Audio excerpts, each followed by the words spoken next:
அக்கா தங்கச்சிலாம் இருக்காங்களா வீட்டுல, எந்த அளவு வந்து இந்த அக்கா வந்து தங்கச்சியை டார்ச்சர் பண்றீங்க? நான் டார்ச்சர் பண்றேனா? அவளே கேளுங்க. அவதான் நான் தான் டார்ச்சர் பண்ணேன். என்னெல்லாம் டார்ச்சர் பண்றீங்க? சும்மா வந்து ஏதோ நார்மலா கேட்டா கூட ஈஸியா ஓகே சொல்ல மாட்டேன். அலைய விடுவேன்.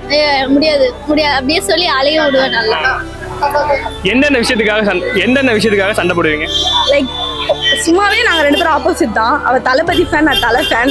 எல்லாமே ஆப்போசிட் தான். இப்போ எனக்கு சாக்லேட் ஃபிளேவர் பிடிக்கும், நான் சாக்லேட் வாங்கினேன். அவளுக்கு ஆக்சுவலா வேற ஃபிளேவர் அவளுக்கு பிடிக்கும். ஸோ எல்லாமே நாங்க ஆப்போசிட் தான்.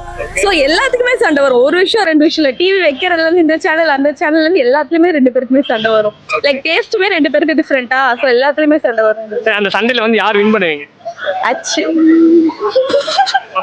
உண்மையை சொல்லலாம் அவதான். ஏன்னா அடிச்சு வின் பண்றவா எதுவா இருந்தாலும். அடி வாங்கிட்டு கவனம் இருக்க வேண்டியதான். கடைசி வரை முதல் குழந்தைங்களின் நிலைமை அதுவா இருக்கு.